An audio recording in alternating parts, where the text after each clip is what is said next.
used to wake up every day really before I got into my healing journey, and I would tell myself, today I'm going to be good. And good meant no bad feelings, outbursts, self-hating or aggressive behavior, no lashing out at other people, no self-harm, etc. While it is very obvious to me now that no amount of telling myself to be good was going to change anything, and that I was setting myself up for complete and total failure with my black and white thinking, I realized that this really came from me being polarized, and that this was oftentimes two or more internal protectors that were arguing with me about how to deal with my life and how to deal with all this overwhelming emotional, material trauma and chaos. So there was this constant expectation that I was going to suddenly wake up the next day and think myself into being a different person, which seems completely ridiculous, but people who have not been exposed to anything else are literally doing this all day long. People are doing it all day long, expecting themselves to suddenly be different when that's not at all how sustainable change actually functions. So I was given a term by my first good adult therapist for what I'm describing, this internal dynamic that I had with myself, and it's called self-gaslighting. And this was actually contributing to a great deal of my problems. This was like a primary layer that really broke me open to actually being able to deal with what I was going through. Realizing that I thought everything I was feeling and thinking was wrong and a problem, that was actually part of the problem. And that really blew my mind at the time. And I remember telling this therapist that I had at the time in 2017, I don't know why I can't get myself to do the right thing. The things I do, say, think, and feel, like it doesn't really feel like who I am, but I don't know how to stop it. At the time I didn't really understand anything about the nervous system and how this isn't really just a mental process, that these things are actually stored in our physiology and also in our psyche. But so her response to me was, first of all, you have to stop gaslighting yourself. And I had never up until that very moment even considered that I was gaslighting myself. I barely even really fully understood what that meant. So she said, you are telling yourself that you shouldn't feel what you're feeling because it's not always logical, but pain and trauma responses do not always match up with the actual reality of the present moment. And sometimes the way that you're feeling does match the situation, but either way, your perception of reality matters. Your feelings matter.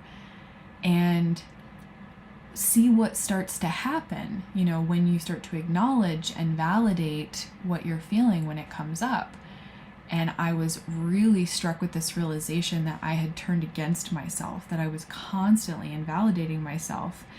And thus my experience of being in my body was one of constantly feeling at war. And, the war was between a part of me that was desperate for me to be normal and good. And so there was a critical voice that shamed and invalidated me to try to avoid abandonment, because all of this trauma bursting at the seams made it really hard for me to have relationships.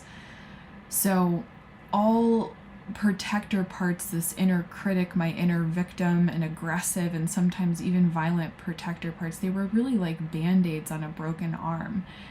And hurting myself and others, it really ended up leading to the very thing that I was afraid of most, because I would push people away in that process, which only created more protective mechanisms, and then the cycle would just repeat. And it was really not until I realized, and this piece came in around the validation, that I could validate myself. And not only just that, which created so much relief because I stopped turning against myself, but I also realized that I could validate myself and other people while also challenging the truth of certain things, or not completely agreeing with it and saying, yeah, I think that's completely true. So I think a lot of people get confused around validation because they'll think, well, how can I validate something that I don't agree with? Or is it possible to do both? And it really, really is. So if I have a part of me that's perceiving, let's just go back to the abandonment thing. If I have a part of me that's perceiving that somebody is abandoning me, but that is not what is objectively happening, I can validate that I feel this way because in context with knowing and being fully understanding and compassionate towards myself, that makes sense. I actually know why I would feel that way. And I can be loving towards myself. And once I'm settled enough, I can actually look at the objective reality in the moment and start to compare and see how it is different from the past. So it's really common, right, with PTSD or with core wounds that the past gets projected onto the present moment. And so I can validate my perception of reality while also grounding myself in the truth, which can actually be very, very stabilizing and bringing us back into the present moment, which is really what all of this is designed to do.